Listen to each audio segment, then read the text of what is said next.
Bonsoir, bonsoir, bonjour, c'est Congo News 24. Bande Konanga, comme toujours avant de commencer notre émission, nous disons merci à Dieu. Nous disons merci à nos chers abonnés et téléspectateurs qui nous suivent partout dans le monde et en RDC. Bande Konanga, soyez les bienvenus. À la une, chers téléspectateurs, on va commencer cette émission Bandeko avec la réunion spéciale sur le déploiement de la SADC Bandeko et Salamakene na Addis Abeba entre Fachi Ramaphosa et Ndashimi. Alors Bogoyo kaba détail Bandeko nangai. Donc Burundi a participé na Est au côté à SADC. Donc match ezaya kosakanate et puis Bokoyoka Monusco yeba lebe à l'alité aza azape à côté à FARDC pour na Springbok oyo ba menaki ni ne bokoke interview à MONUSCO. Alors Kagame ta la force ezali bosona yo eza somo sans ko compter yemoko la montée en puissance. Donc Kagame a un problème sérieux. Tous à la connecter peut-être ko développer une émission na biso. Deuxième point chez téléspectateurs. Situation au front, FARDC à l'offensif à Mwesso, avec Ouazalendo contre RDF 123, Bogoyoka contre Rwandi ya ba ministre ndenge baloba ki sur ndenge nini FARDC azako se comporter et puis Bogoyoka o guerre etoka ki bandeko FARDC oyoka ka FARDC à l'offensif ce samedi o eleka ki lobby à Mwesso. Donc oyo kaka somoke toza kolanda bango match baluki. Alors de l'autre côté Samuel Konda lobby tozo continuer ko perfectionner ko aider FARDC et monter en puissance et avancer. Troisième point chez téléspectateurs. USA hausse le ton sur Rwanda, pression sur Kagame RDR 123, suivez les messages. Donc, ba américain ba le ba l'invité, ba message ezaka akoya, alors o alelo eza somo parce qu'ils ont attaqué Kagame directement, peut-être landa ensemble. Soki ezaya solo, soki vraiment tozomona total ba réponse nango. Toza la connecter. Chers téléspectateurs, émission Nabise Bandi et committant tout là ensemble la situation politique en RDC. Bande kotoko bande mission na biso sur SADC. Boyebi était après réussite na oyo facha salaki na Addis Abeba et pas wapi facha maintenant qui décision na était en tout cas ba quitter le territoire congolais. Pas de négociation. Donc, ma solèze koki a osakanate parce que FARDC a sa position à kitoko. Alors, maintenant, après ma kambunyon so ya ndeba sola ki Lorenzo akena Angola akulukandeni ni fachi baye bandeni a ko avancer ma solo yango. Mais sur le terrain, SADC force a kosakanate. Réunion moko spéciale kaka ndeni ba coopérer. Les trois présidents Fachi Ramaphosa na président Burundi Ndashimie basola qui passe Burundi azana kati ya masolo côté à SADC. Donc bozomona que force pende sali. Match za mobuli yangana Kagame azana kanda ya Burundi parce Burundi pa koti masolo. Alors na cadre de coopération militaire na RDC. Donc situation sur le terrain Kagame yebela. Alors, Banamboka, basola kindeni bako travailler ensemble. Donc, ceux qui n'ont pas là, et pesaka courage, boy, biso zana ba master, ba ami, bato baza pembeni na yo, baza ko encourager yo, ndenge Burundi aza ko encourager Fachi, masolo ekene pena kitoko. Et puis, eloke sengo nini. En Afrique du Sud, ba dji pena ba décision, et za pena na niveau na bango ya parlement, va débloquer 2 milliards de dollars. 2 milliards ya rand à peu près 105 millions de dollars. Pour nous supporter ça. Ramaphosa a dit décision moko direct. Alors, bah, mon ange fallait ba solo là, ne ba kutana ki na Addis Abeba. Ma solo to kwa kia kosakana te. Na kati ma solo wana, ba yokara ki ndeni ba ko s'opérer sur le terrain pour stopper l'armée rwandaise. Donc, tout le bakena Ouganda. Malgré, makamango zagabon, mais bazo batamanasima. Alors, maintenant, l'armée rwandaise a zone lukandenge nini a avancé à combien de problèmes sérieux parce que force maintenant to anango ikosukisa bango. Alors, maintenant la SADC s'organise. Ba Congolais ko bazotala. To ko maintenant na pona. Quand bako beta masasa liboso, quand to ko mona bango pena na opération. Yango nde masolo ya lelo totanga. Réunion spéciale sur déploiement de la SADC entre Fachi Ramaphosa et Ndashimie. Do ba yokana ki ba ndeni ni makamango kozana est comment va attaquer le président rwandais. Le président rwandais, le boko na litama zana problème sérieux. Fachi penate musika mende zaki lobby. Ayebi que donc c'est fini parce que oya ko sala Fachi fa l'accepter physiquement. Que nazana confiance no te zana nga mukuna nga koto. Do match za ko sakate bo awa sikoyo a huis clos. Déploiement de la SADC. Le président Félix Tshisekedi Cyril Ramaphosa d'Afrique du Sud et Evariste Ndayishimiye du Burundi se sont réunis à Addis Abeba dimanche 18 février pour discuter du déploiement des troupes de la SADC samedi dans l'est de la RDC. Lors de cette réunion tripartite, les trois chefs d'État ont abordé la question de la coordination des opérations sur le terrain de Basoli. Coordination militaire n'est pas s'opérer. Par exemple, Burundi ngana kozana mboka nini, SADC kozana mboka nini, FARDC kozala kote nini. Match za mobulu, hey, ça kokonde Tanzanie et Malawi. La faute de la SADC est vraiment déterminée. Ah, bandeko bana mboka, avançons. Cette rencontre intervient 4 jours après la mort de 2 soldats sud-africains, le capitaine Simon Mikulu Bob et le caporal Ivran Tabang Semon. Tués au Nord Kivu le 14 février 2024, les 2 militaires travaillant au 1er bataillon d'infanterie sud-africain étaient déployés avec le 2e bataillon d'infanterie sud-africain. Les 3 soldats blessés sont toujours hospitalisés et leur état est stable. Selon les FARDC, ces hommes ont été tués par un tir de l'armée rwandaise. À noter que Kigali s'oppose au déploiement cette fois de la SADC. Par ailleurs, le mini-sommet des chefs d'État sur la situation sécuritaire dans l'est de la RDC s'est clôturé ce samedi à Addis Abeba en Éthiopie. Le président Joao Lourenço a rencontré séparément le président Félix Tshisekedi et Paul Kagame, initiateur de ces travaux. Le président angolais a promis de poursuivre sa médiation en Luanda, en Angola, et chacun des protagonistes. Donc, awa bokoyoka moi extrait wana, après tokoya na MONUSCO. Awa pena oyoka kama solo pene toki ndenge nini bako attaquer Kagame. Donc, nenga zawa na zonga pene oyoka dernier de l'ikopa contre, mais ako vivre parce que toujours rappelé Baramboka était SADC ayeti ndenge EAC baya. Omoni, et l'on est sa législation parce que EAC Sakim Piaka. Yango, ba Congolais bazo douter nano, na ba moni fruité ya SADC. Mais, toujours y'a savino que bango, ba une mission spéciale. Tout développer ma son. Bonjour à tous. Le président Cyril Ramaphosa de l'Afrique du Sud, Evariste Ndayishimiye du Burundi et Félix Antoine Tshisekedi de la RDC ont tenu ce dimanche 18 février à Addis Abeba en Éthiopie une réunion tripartite sur le déploiement des troupes de la communauté de développement de l'Afrique australe SADC dans l'est de la RDC.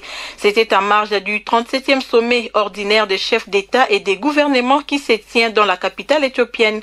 Cette rencontre est organisée quelques heures après le mini-sommet initié par l'Angola sur la situation sécuritaire dans la partie est de la République démocratique du Congo. Les détails avec Blaise Makassi.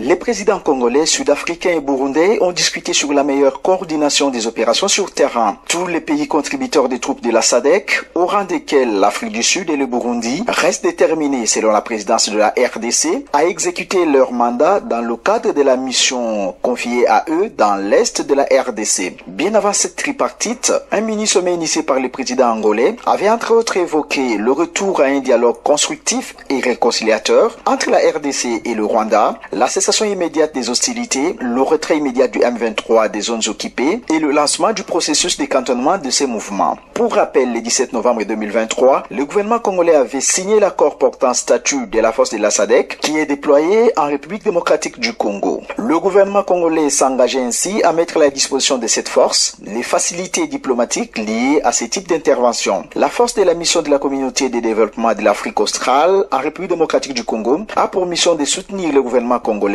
dans ses efforts pour établir la paix et la sécurité dans l'est de la RDC, qui a connu une augmentation des conflits et de l'instabilité posée par la résurgence des groupes armés, principalement le M23.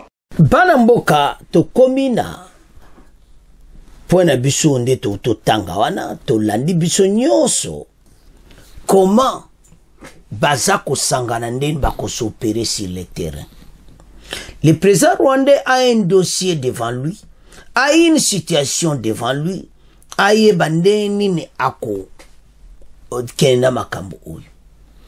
Bayebisie ke atika zo yokati, mais force tozo kenango, eza force ako sakanati. Ya umukonza mboka lobi, je ne peux pas négocier avec ces terroristes na Addis Abeba. Alobi question moko to ebisi monka bato sakora Luanda abo pia. Et maintenant masolo toki sur le terrain, Burundi na kata masolo, SADC na kata masolo, et puis boyeba que Sud-Africain aza vraiment déterminé. Pourquoi toza ko insister na pona?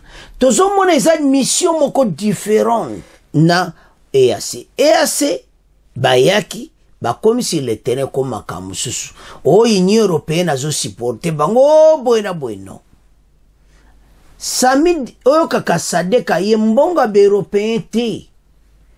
Bango babimisi 2 milliards de rand, 105 millions pour une année le 15 décembre.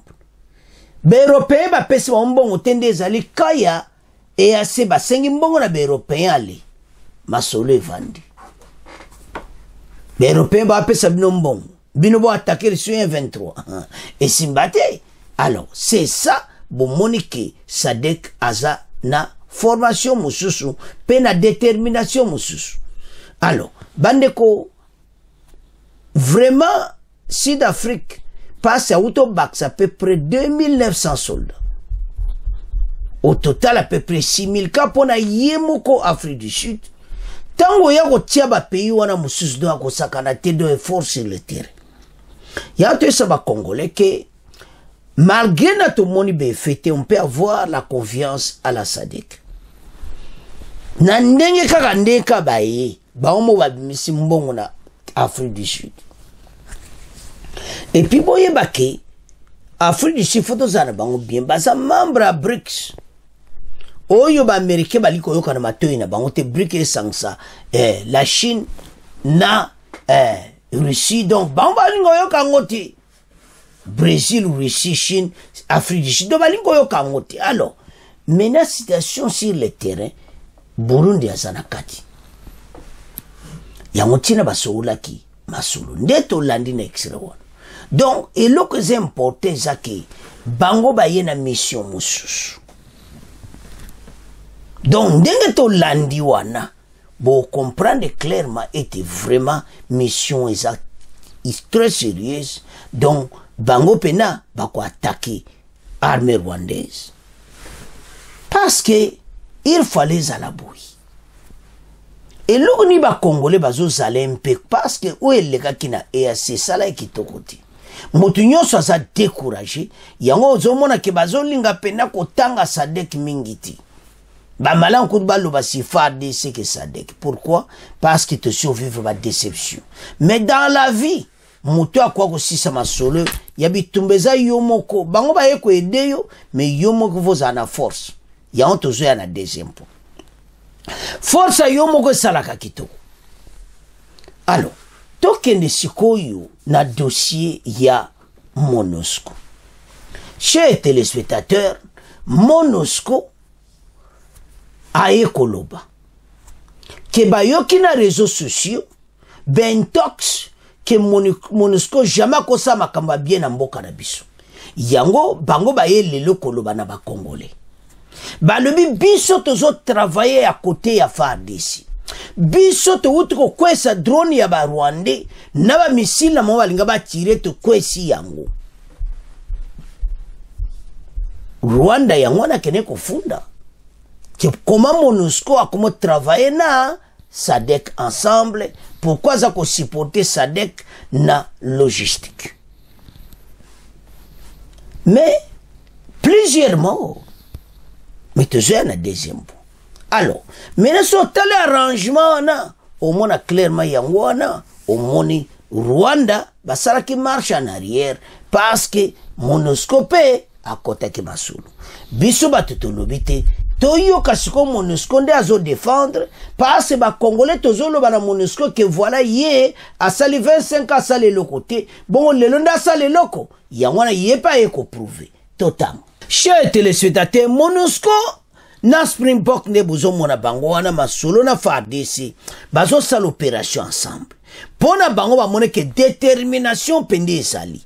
Et puis baza ko attaquer aza ko expliquer ndeni ba attaquer le M23 Kagame. Ndenge ni ba sali masolo kitoko kwesa ti ba drone yango to landa message ya MONUSCO bongo to avance. Lieutenant-colonel Kedani Messa, vous êtes le porte-parole militaire de la MONUSCO Goma. Bonjour. Bonjour, madame la journaliste. Que peut-on retenir à la date d'aujourd'hui de l'opération Springbok? Merci, madame la journaliste. Depuis un certain temps, quelques presses mènent à dessein une campagne de désinformation à l'encontre de la MONUSCO en général et ciblant particulièrement la force. Ces fausses informations alléguant une collaboration entre la MONUSCO et le M23 n'ont d'autre objectif que de semer le doute dans les esprits et d'attiser une haine dont les conséquences pourraient impacter défavorablement la qualité du travail conjoint entre la MONUSCO et le FARDC. C'est le lieu de rappeler tous les efforts consentis par le FARDC, la MONUSCO et les autres composantes pour sécuriser les localités de Saké et de Goma. En effet, depuis le 29 octobre 2023, les troupes de la MONUSCO déployées dans le cadre de l'opération Springbok occupent des positions défensives couvrant toutes les voies d'approche possible du M23 vers Saké et Goma. Elles opèrent dans un environnement dense impliquant des acteurs que sont les militaires de FARDC, de la mission de la communauté de développement de l'Afrique australe en République démocratique du Congo, SAMI DSC, les forces burundaises et les Wazalendo. Ces positions défensives tenues conjointement avec ces forces suscitées demeurent toujours intactes. Suite au déploiement du M23 vers Kimuka et Lushangi le 7 février 2024, les positions défensives de la MONUSCO sont passées désormais sous les titres directs du M23. La détérioration de la situation sécuritaire le long de l'As RN2 a engendré le renforcement des positions avancées de la MONUSCO. Ainsi, la brigade d'intervention a déployé des unités sud-africaines pour renforcer les unités de la MONUSCO déjà déployées. Il est à souligner que le commandant de la force avait précédemment déployé les forces pakistanaises du sud Kivu dans le cadre de cette opération. Cet effort témoigne de la faible détermination de la force pour protéger les civils de Goma et de Saké. Le 8 février 2024, le bataillon indien de la MONUSCO a fourni un appui-feu avec ses mortiers de 81 mm lors de la conquête de Sorina 6 et dont le bilan fait état de 2 membres du M23 tués au combat.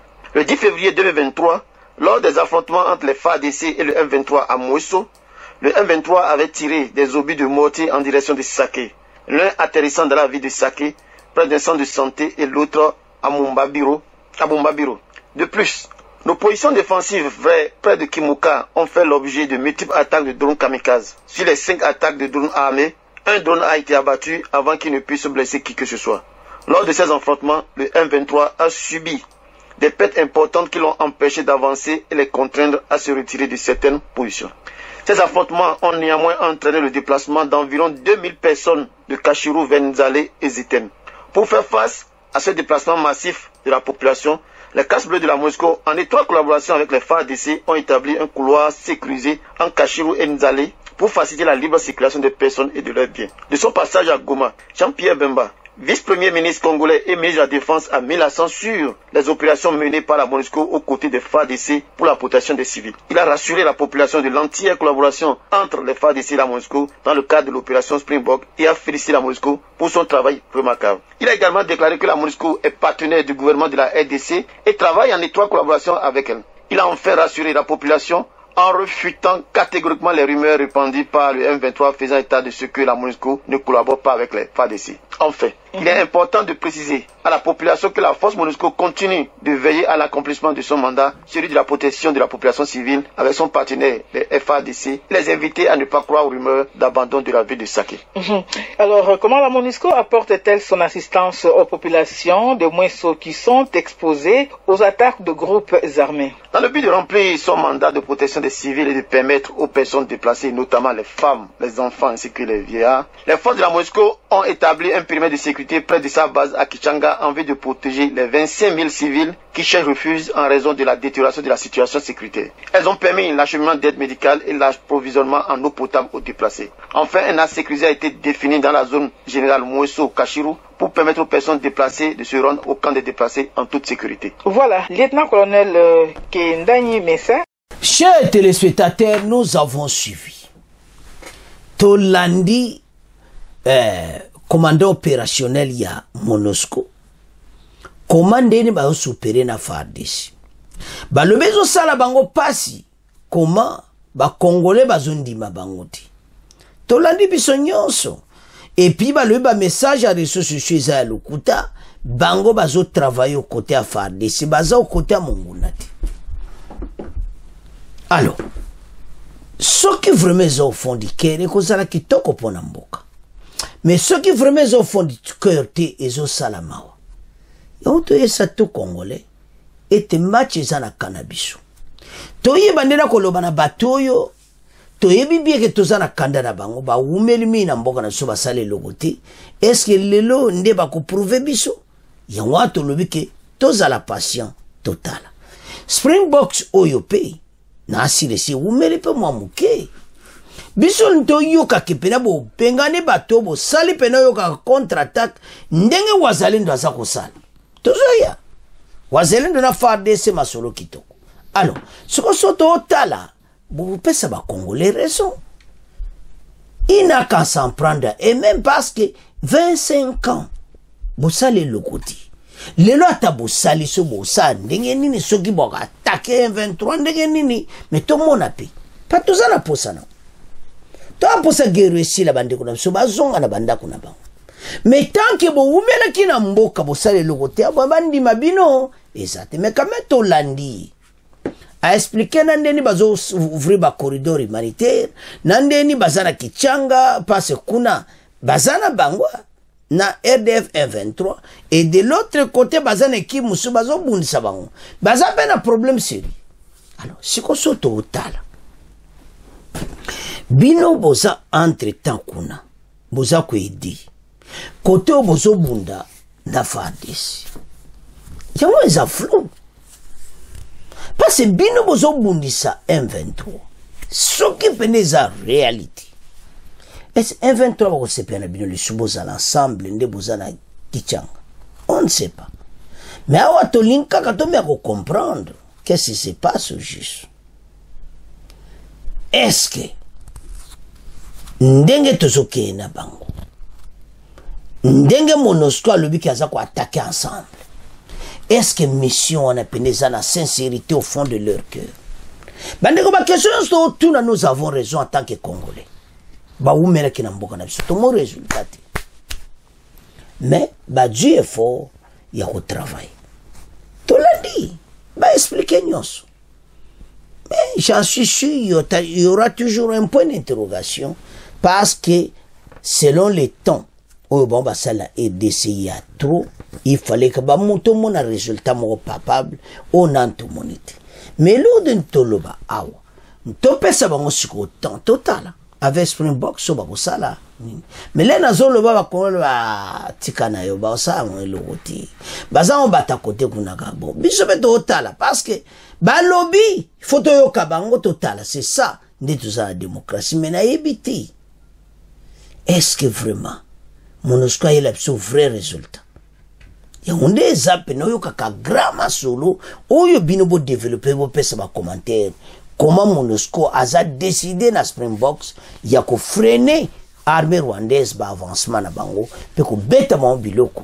Alors tolandi biso nyonso siko na otika ngona bino bo commenter parce que même ngamo na omona ba umena mboka basali le côté c'est vraiment ba kosala donc mon nyonso ça un point d'interrogation mais je crois be ba commentaire yo ndeko na ngai et ko changer mpe makambo ebili. Alors bana mboka tolandi MONUSCO tolandi nyonso na premier point ndeni masola sadek baza ko bongisa ndeni baza ko s'arranger. Alors tukumotika premier point tukumoke na deuxième point. Bandeko tokomi na point na biso oyo ya FARDC nde baza ko se comporter sur le terrain. Vice-ministre ya défense yepe akendeki apesi message na ye. Alors vraiment armée baza se comporter bien. Alors na kati ya conseil des ministres Sama Lukonde a qui parole. Alors, on toko aménager aucun effort pour continuer à supporter FARDC. Et vraiment, baza décidé gouvernement Sama Lukonde était bambongo et bima pour la armée. Baloui vraiment, tous en a besoin que vraiment armée oyo to supporter bango à 100%.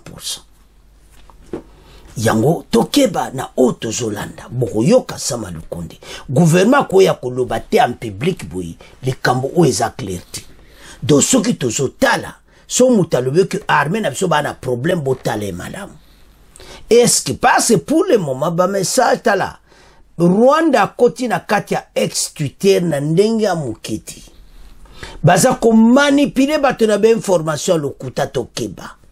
Avant tu information, tala balusa information, balusa yango, oya kolo parce que Twitter, batu ya Rwanda ba yindisi yango.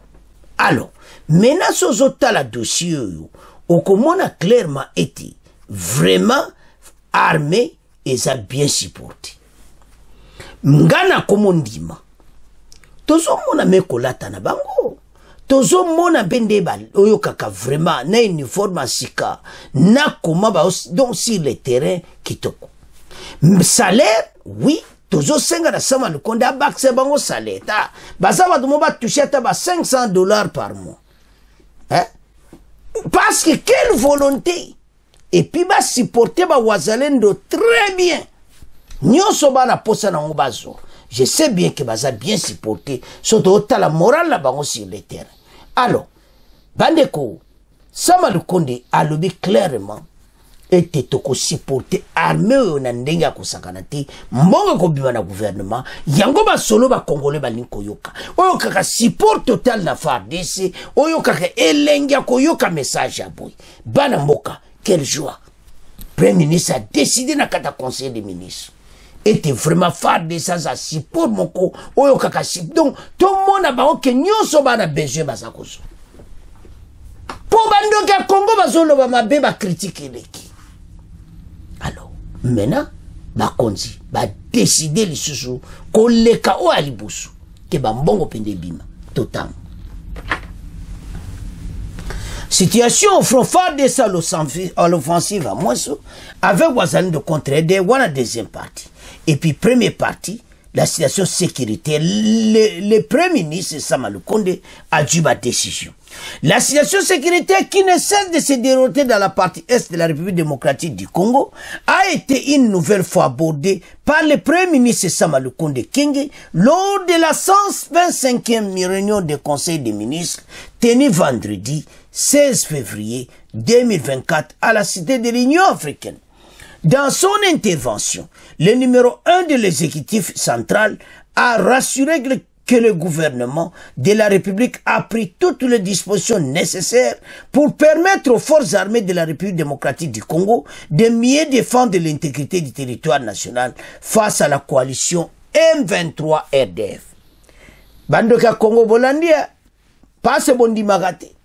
Sama Lukonde lobby. Aza ko supporter FARDC na nyonso bazana besoin nango. Ezaya ko inda esi indi. Le Premier ministre a rassuré le gouvernement de la République démocratique du Congo qu'il suit de près l'évolution de la situation sécuritaire à l'Est, où nos forces de défense et de sécurité continuent de défendre avec détermination l'intégrité du territoire, de la souveraineté de notre pays. À cet effet, il a été indiqué que le gouvernement de la République démocratique du Congo ne ménage aucun effort pour mettre à la disposition de nos forces armées de la République démocratique du Congo les moyens nécessaires à l'accomplissement de cette mission patriotique. Balobi ba moyens nécessaires les a mis en place. Nasi ba drone zo baksa magaka. Match ya kosakanati. Il a également salué la bravoure de nos vaillants soldats, lui permet de continuer à contenir et repousser les assauts des agresseurs, rapporte le compte rendu de la réunion par Moindo Nzangi. Bandeko boyebete pati mouya Zaki Addis Abeba lo o elekaki vendredi ezaki dirigé par o ezaki mutapese message za Moindo Nzangi mutapese compte rendu. Contre rendu wana tolanda ki en lobby na émission à lobby donc so comprendre que vraiment bankamba lobby la vérité so za tembe kene koyo landa Congo News 24 émission à lobby landa Moindo Nzangi. Donc félicitations kaka na bango te na ba wazalendo un bon travail bazo sala sur le terrain. Alors le gouvernement de la RDC ne ménage aucun effort pour mettre à la disposition de nos forces armées bandeko les moyens nécessaires à l'accomplissement de leur mission patriotique. Mission wana ezanini ya kubenga na monguna oyo Kagame kote libiso to benga na baona kata RDC match eza ya kosakana te bato so bato cité et taliban. Alors bandeko situation ezali awa il faut pena ba protéger armée ba pesa bango bazana besoin nango. Alors ce qui toke maintenant la deuxième partie, le vice-ministre de la Défense rend compte au gouvernement de bons comportements de FARDC sur le terrain face à la coalition M23 RDF. Un calme précaire est observé dimanche 18 février dans le calme sur toutes les lignes de front de Massissi, notamment la cité de Sake et au village de Moissou. Selon les sources, Boyoka Sikoyo, offensif à FARDC. Selon les sources, Bandikonangai, les FARDC avec l'appui de les alliés résistants Wazalendo ont lancé samedi dernier les opérations contre les rebelles du M23 à Mbouyi, situés à au moins 3 km du centre commercial de Mouessou. Donc, bah, lancé dernier d'opération. Biloko à moto, déploiement, armée, donc, bah, zoaki biloko na bango. Alors, bon, mon comment, qui FARDC sa quoi attaquer, oh, bah, attaquer, offensif et salamaki lobby samedi, bana mboka, et zalaki somo. Pour palper du doigt de cette situation qui prévaut sur les lignes de front, le gouverneur militaire, général Silwami, est descendu sur le terrain à Sake et a renforcé les effectifs militaires de FARDC engagés sur les fronts. À l'occasion, le gouverneur a lancé un appel au calme de la population car, selon lui, la situation est sous contrôle de FARDC. Bandeko, renfort pe ma kasi bayaki ensemble na gouverneur. Donc, à Sake, Kimia Pendezali. Donc, lobby samedi, Zalaki Sukato, Lobakito, Lobago, Batakakati. Talande Batakaki. Talande Banisa Mobiloko. Mais le dimanche, Kimia Pende Koti. Toyebite, Léona Boutoubi lobby. Match Kozongaka anytime. Donc, il y a un grand problème. Il y a un saba congolais. To supporter FARDC, to supporter Wazalendo, pour un grand boulot bazo sala. Premier ministre lobby, mbongwe kobima. Alors Kagame, yebela. Ba la rezaka kobima pour la FARDC la montée en puissance. Bo yebela, bino un petit pays. Bozo tchaka biso mutu makasi. Boko vivre 2024, boko yoka moto. Alors, tolanda extrait oyo. Un calme précaire est observé ce dimanche sur toutes les lignes des fronts, notamment à Saké, dans les territoires de Massissi, mais aussi dans la localité de Mweso, groupement Bachali Mokoto, dans les territoires de Massissi. Selon nos sources dans la zone, les FRDC, avec l'appui de leurs alliés, les résistants Wazalendo, ont lancé hier des opérations contre les rebelles du M23 à Mbouhi, situé à moins de 3 km du centre commercial de Mweso, dans un endroit communément appelé Kavumbura, non loin de Bukama. Pour palper du doigt la situation qui prévaut sur les lignes des fronts, hier, le gouverneur militaire des provinces du Nord Kivu, le général-major Peter Chirimwami, est descendu sur terrain à Saké, où il a renforcé les effectifs militaires de FRDC engagés sur les fronts. À l'occasion, le gouverneur a lancé un appel au calme de la population car, selon lui, la situation est sous contrôle des FRDC, ont indiqué nos sources. Chers téléspectateurs, nous avons suivi. Le dimanche, le calme, bon et le gars samedi, sous en opération. La montée en puissance. Offensive contre-position et armée rwandaise à Mweso. Tobo sanasake, kuna kutuba kukoma ukusuku nati. Sake déjà calme, bovana kawantozo kende. Maintenant Mweso, et pas wapi.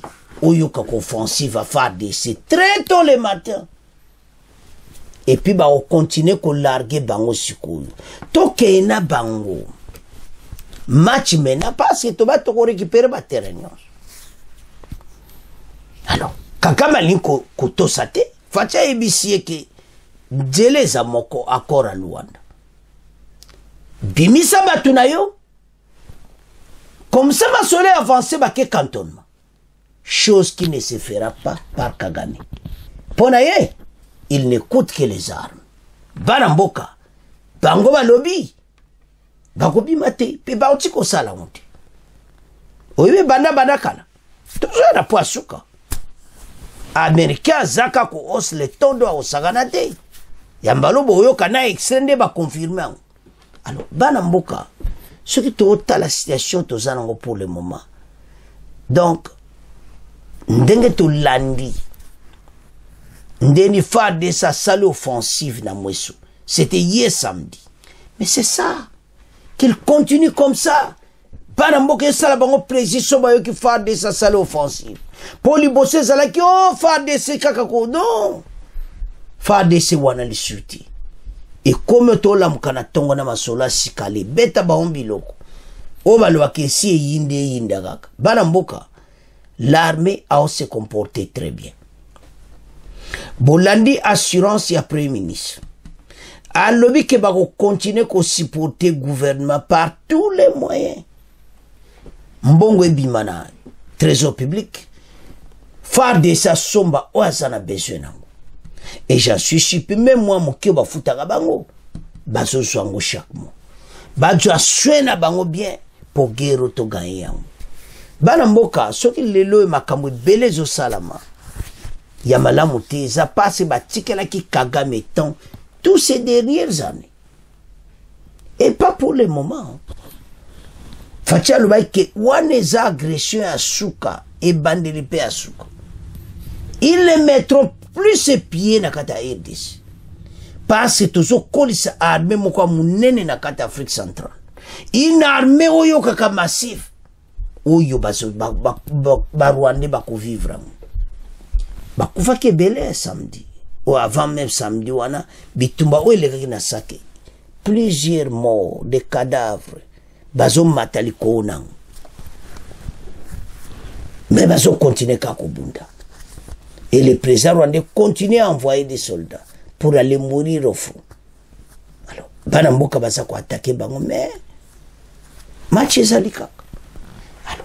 Bana mboka ndenge to landi wana boso mwante ke FARDC ba vraiment ba changer système les boso kaka bango ba attaquer kaka biso to attaquer kati l'autre j'ai réponse FARDC wazalendo à l'offensive à Mweso et puis nde baza débandade baza ko panzana passer ba vivre bande ko quand les États-Unis haussent les tons c'est ça.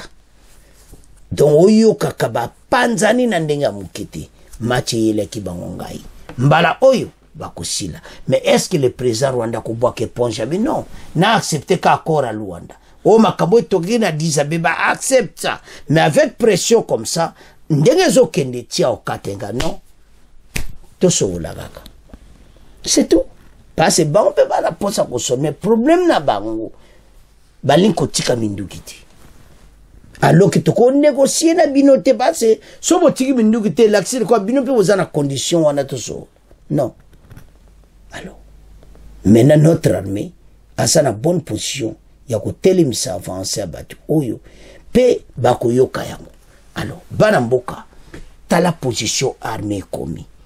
Tokumisa bango bendele koyati et surtout non vaya wazalendo non vaya soldat oba bundi pona mboka mutu nyonso amoni vraiment bolandi wana nexete bango na wazalendo na FARDC à l'attaque à mwesu donc baza vraiment ko travailler ça fait la joie c'est comme ça. Alors yango to esa ba congolais que to telema pour ce pays to avancer na direction moka kitoko. Parce que tant que ça va bendele ko ya te moka oyo et que ça libérer facilement bisonyo so sima ya armée et puis masola ki toko oyo ça mal konda sali ko to supporter bateau à 100%. Nyoso bana besoin bazo mais tout ça na besoin est à récupérer et puis ça va se faire naza vraiment espoir. Alors bana mboka to landi bisonyoso wana to komotika ngona bino commentaire mingi suezati bino ndebo commenter la montée en puissance. Chers téléspectateurs, to komi na point na biso oyasuka bandeko ba américain na ebité bolanaki Michel le basaki interview lelo ba yena message moko makasi contre Kagame. Est-ce que les Congolais vont believe, vont accepter que vraiment ils au fond du cœur? Est-ce que vraiment attrape monter zawana? Bande ko ba décider na ndenga mukite ba lobeli Kagame azo batuna ya bimana bango na RDC. Et puis ato sakora Luanda. Parce que ce que l'homme n'a qui poisson parce que Kagame ali kondimate que basonne ba na RDC. Et puis Fachiba lobby que jamais pas de négociation avec ses panthères. Kagame a que les mains vides. Et maintenant, les Américains haussent le ton directement à Kagame pour lui dire de tirer son armée rwandaise, de se retirer de la RDC.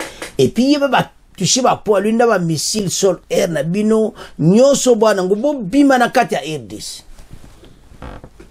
Est-ce que c'est vraiment au fond du cœur? Point d'interrogation.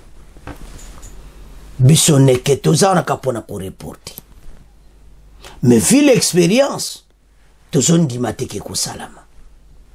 Tozon di mateke Kagame message ba américain ba loba ko bimisa batunaye. Kagame tariji aza kwa c'est des morts et des morts. Bakuto laksa même sota ba photo modon ba bukani makolo ebeli. Banda geru e bandi ba kombi azana ba handicap kusakana ti don na photo be dozo mona ke vraiment ba obazoke na bitumba ya masasi. Osomona bango bazana ba blessé koleka biso. Bomona ki wa biso oyo nana kene ko assister bango chiwo. Bomona ki metala oya bango vraiment do mawatro. Donc bango pene ba subir ba perte ko sakanati. Parce que bele bazolo ba ke vabi bemba ko sakanati ba nzota ba Rwanda na nzela do ba kufi bele. Mais les types azo continué kakamusa anayi. Pona yesu lobele lokoti. Ma batu eza sacré. Mais o ezo salama na kati ya guerre yo armée rwandaise. Eza mawa. Mais tozala toujours na point d'interrogation na makambo américain balobaka. Balobaka mo kitoko. Kagame zo batu na yo bima na RDC. Jamais bango bakoza siba Kagame ndeto lana kine émission passée une interview mais lelo mena ba lancer message moko direct que ba quitter le territoire congolais na armée na imobimba. sikoyo bato baza nsima na ye bozomona te clique na bango baotelemaka baregistre bana mboka tolamuka RDC na biso il faut ekoma na niveau ke banguna bakamwa bamona. Alors totanga USA hausse le ton sur Rwanda, pression sur Kagame. RDF 123, suivez le message. Les États-Unis, bandeko, cette fois-ci le département d'État américain. Oyo porte-parole là-bas, Matthew Maila. Les États-Unis ont vivement condamné la recrudescence de la violence dans l'est de la RDC, la République démocratique du Congo, attribuée aux actions du groupe armé M23 soutenu par les Rwandais. Sanctionné par les États-Unis et l'ONU, notamment ces récentes incursions dans la ville de Sake, a déclaré samedi Matthew Miller, porte-parole du département d'État américain. Matthew Miller a déclaré: nous appelons les M23 à cesser immédiatement des hostilités et se retirer de ses positions actuelles autour de Sake et Goma, conformément au processus de Luanda et de Nairobi. Les États-Unis condamnent le soutien du Rwanda au groupe armé et appellent le Rwanda à se retirer immédiatement tous les personnels des forces de défense rwandaises de la RDC et se retirer ces systèmes de missiles sol-air qui menacent la vie des civils des casques bleus et d'autres acteurs humanitaires et des vols commerciaux dans l'est de la RDC.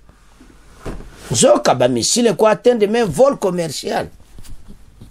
Balobi a retiré en RDC parce que eko beta men avion ou même ba passager ba wuti Goma ou bien na Kinshasa baza ko kende alo ba retiré ba missile solaire na bango à l'est de la RDC. Soki lelo ba komo lo ba bossa di bazaki nango qui menace la vie des civils de casques bleus et d'autres actions humanitaires et des vols commerciaux bandiko. Message au département d'État américain balobi parce que bayo qui sont makambo elekaki na Addis Abeba. Il a également souligné il est essentiel que tous les États respectent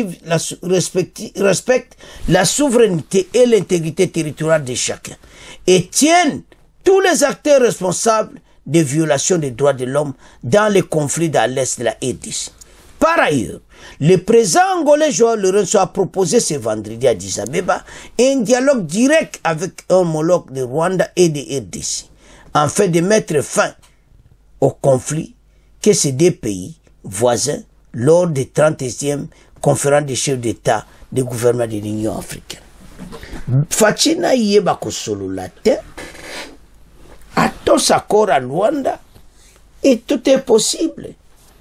Kagame azomona teme ba sode bele ba komena ba share will ba pusher dozomona te koma ebele ba kome handicapé ebele na makambo oyo ya mboka na biso. Donc ezo salama ba so talika ne ba vandi ezo sala armée rwandaise mawa na ba vi o ba kome nango likolo ya nini ya coltan na o tala ndenge batu na ye bakomi. Est-ce que yazo monate eza difficile ezo sana soni nde bazaki na sawa na makolo ba otambola na nde bazana likolo wati na ba pusher na ba shera wilo dozo mona mawatro mais azo tikati. Alors maintenant dossier ba américain to landi département d'État américain qui a retiré Batounaï. Matthew Miller avec colère que Batou il passe et comme une pression pour les Américains. Bazana choisi, il hausse le ton mais Kagame est toujours là. Yangwanchi na ba Congolais ba somona ki malanko ba Américain ba tika moka koloba. Parce qu'ils ont sa propriété bozo loba ba on ba sa elaka yangote. Osomona mais bazo y a peu bazo kutana na la montée en puissance à FARDC bazo swabilo kona ba. Notre armée est forte. FARDC azara position makasi a commune loka moto et le billet mo fatigué bobangati Sake et comme ne tomberont jamais et go koyati. Alors mais les Américains ne va commettre devant un problème ils ont ça la propriété. mais tola nanu extrait oyo confirmation ya message à américain bon auto avance. Parlons de ces communiqués. Les États-Unis condamnent fermement l'aggravation de la violence dans l'est de la République démocratique du Congo, causée par les actions du groupe armé M23 soutenu par le Rwanda et sanctionné par les États-Unis et l'ONU, y compris ses récentes incursions dans la ville de Sake. C'est ce que l'on peut retenir d'un communiqué du gouvernement américain parvenu à Radio Okapi ce dimanche 18 février ici à Kinshasa. Plus de détails avec Paul Matendo. Selon ce communiqué, cette escalade a accru le risque de millions de personnes déjà exposées à des violations de droits humains, notamment aux déplacements, aux privations et aux attaques. La même source déclare, je cite, « Nous appelons le M23 à cesser immédiatement les hostilités et à se retirer de ses positions actuelles autour de Sake et Goma, conformément au processus de Luanda et de Nairobi. » Fin de citation.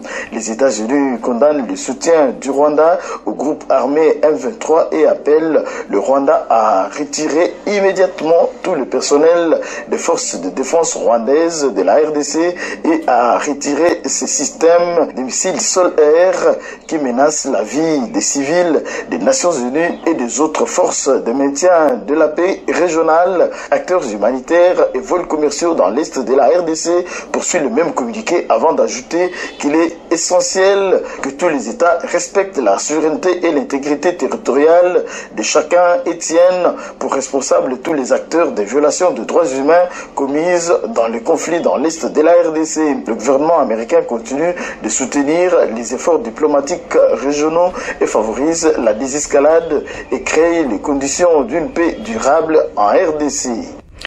Bande kotolandi wana bozo mona teki ba américain ba omo wa comme na problème sérieux sur guerre à l'est. Bazo ebelo ko sala te parce nyonso ba lobby Rwanda piétina kiango parce rien sala bete batia ko retirer batute batia ko bimate basaka ona bazo bunda. Est-ce que ndesi ko message oyo on comprend que c'est un message moko fort. Est-ce que Kagame va s'incliner na message oyo ise akotika et n'y aura pas là. C'est ça la situation haute aux anango. La question qu'on s'est posée pili. Banamboka. Situation à l'est. Bango mo pe bakumo yo kasoni ba américain. Bandeko dans la vie so kope foire kaka. Bo panza baka. Ponde baza ba bimbi mabe pa ba congolais to zoimba banzembo na nzela. Ba américain sima ba rwandais tout ça. Mais bango ba yoko jasko ba décision eza ba décision moko vala kitoko to monango parce que congolais menana na monité quel que soit ma famille ou as porte-parole du département d'état américain a koko pesa ne combien de discours pas ba congolais ba yokati to yokana nyos to mona action ni d'abord to mona sanction à Rwanda. Est-ce qu'ils pourront sanctionner le Rwanda?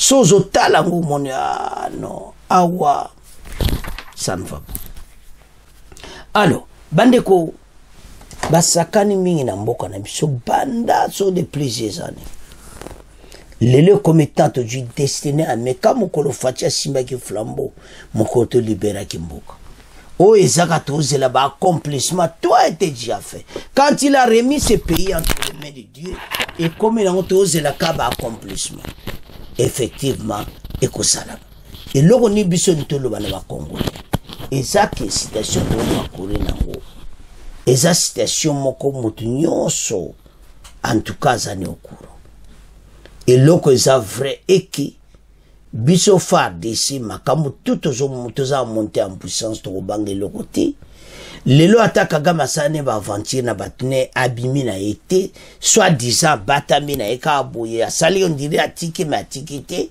mais quoi affecter bisoti parce que nous avons une grande force donc nous avons les capacités pour le moment. La montée en puissance c'est comme une réalité, c'est pour ça que Kagame a peur. Baza kolenga nini.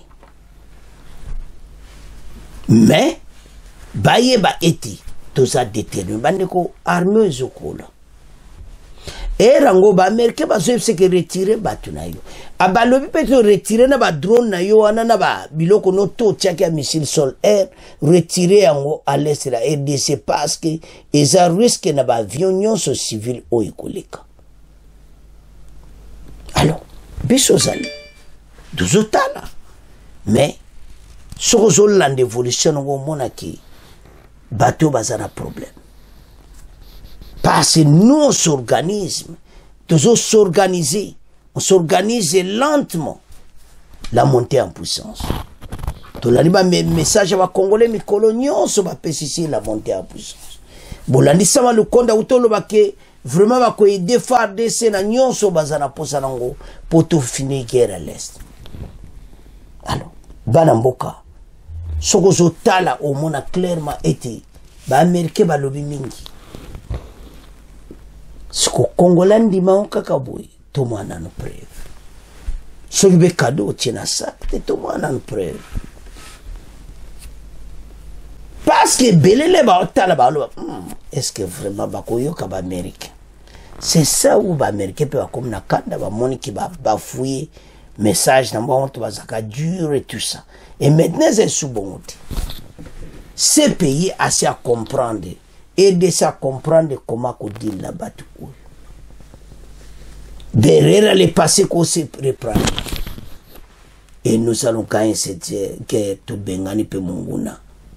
Banamboka, il est aussi un soutien total au FARDC. Nous serons là. Malgré les hauts et les bas, Banamboka va déterminer. Alors, Bandeko, en tout cas, ceux qui sont talibans américains, mais bien que Bélé va avoir une hésitation de Mozawana. Ah, les Américains, les Subakabalo, va ça et là, n'a pas monté. C'est ça, c'est le président rwandais à la tête. Bango ba odiembe la sima na e. Mais, na cadre masolo, président Rwanda komi ndega zawana, donc, so tala ba situation do, ah, nzambe. Tabande ko, atika. Po soko atikiti. Oyo kakatango toko kitsabiloga moto o ba somi. Eko yela ingai. Mais il a la chance.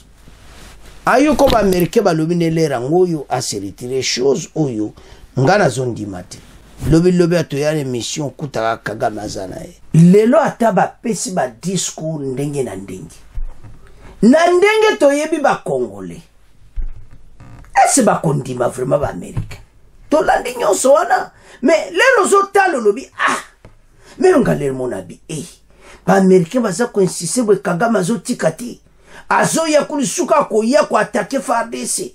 Azo ya kanaka non. Il y a quelque chose. Piso zaba mikiti. Sikoyo, boso mona teke za difficile tondi mabango. Ba répéter makambo ebele ba saba discours ke bango baza simana biso. Bango balingi pesa na es bazara bango sima Kagame te ba lobby tala émission à lobby mais lelo lisuba yele tofo ke nzaba tunayo bimisa bango na kati ya RDC mais pourquoi président rwandais azo sale lati est-ce que bandeko le président rwandais mena azo boya ba instruction ba américain est-ce que azo desina bango tout ça une question avec position bozanango. Pourquoi Kagame azo piétine encore à Luanda? Bolanda kweleka ki lobby. Sir baza sandi makora jobatuna ya lobaki bon banda lelo biso babimi na kati ya Ruchuru bakite Bunagana ils sont partis. Chose qui ne se fera que par les armes. Yangwana Congolais to telema. Bango bakolo bana bango. Na okondele bango lisonani. Ba lobi na bango basa eloko te so pesa ngo kaka ba makamoka ba to ebiti mais ba lobi alors to attaquer bango parce que na ba américain ba lobi ba yo ki te to zongo na sans wala siko allez beta ba biloko to le kanzila bande ko za ko yinda na SO salama kina mweso bolandi wada FARDC wazana l'attaque contre bango parce ba ko bimate il n'écoute que la guerre. Ozomona, bakotika la kobima, jamais. Alors, tant bateau bakotika kobima ti. Et l'autre nini fama. Donc, ozomona clairement que situation tozanango, il faut kaka esi la kanabitumba. To bunda. Ya osama le konda lobby, to continue ko supporter armée à 100%. Merci. Bon continue bon. Armée yo, e baki sama li shuba chien ba s'enrôler. Ba bon sa salaire na bango e mata. To attaquer bateau. Parce que mon option me soutient. Tala bitume zagi na mweso à 2h du matin loni to moni. Drone. Na kati aéroport ya Goma o. Wow. Bon to continue mutaboy. Bana mboka to lamuka. To tele mabiso yo susima. Farde se bende le koyate. So to landi batoyo. To la pongi. Po banda babana ki kolo bato so mona action te sur le terrain. Mais bon bambata Kagame sanction. Voilà sur sa question ba congolais ba pona kusugisa. Bo pesa Kagame sanction ton di mama kambo bo lobby. So bo pesa sanction ti. To on demande. Ti au moni e pas wapi congolais za na doute. Ya ba américain, c'est ça. Ah, combien de fois, combien de promesses? Est-ce que vraiment les États-Unis, quand ils prennent une décision devant Kagame, est-ce que Kagame peut résister? Kagame va accepter directement. Mais pourquoi il n'accepte pas la pression américaine? Pourquoi il résiste à toute recommandation américaine? Pourquoi? Il y a quelque chose ou quoi? Alors, maintenant, chers téléspectateurs, lèvons-nous pour faire this. Parce que ça, c'est la seule solution. Parce que les hommes de Kagame n'écoutent que les armes. C'est ça. Ah, banda qui dialogue oyo. Hein? Bakende Luanda mabeba mais tozo kende ti wapi. Oye le kaki lobe suika ndingi wana. Lorenzo lobe bakena Luanda bakuta batala makambo yo bakonzi et comitato attaqué kaka. Et c'est comme aux hommes on attaque comment ça la bien les Américains parlent batabato baza ko insister. Antina ba Congolais bazo accepter parce ba yebi puissance na bango et c'est so pena ba imposer Kagame ki chose aboya. Ils n'ont pas exigé. Ils demandent. Pourquoi pas exiger? Question angwana. Voilà pourquoi Kagame a so salé le côté parce que bango bazo makamoto bazoloba. Et ce qui n'a pas pu biso surtout télé magaga pour choyati. Alors banamboka to tangi to yoki biso nyonso so na no s'abonner te s'abonner bande ko nangai. Bo continuer ko s'abonner massivement. Bo partager. Au revoir. À la prochaine.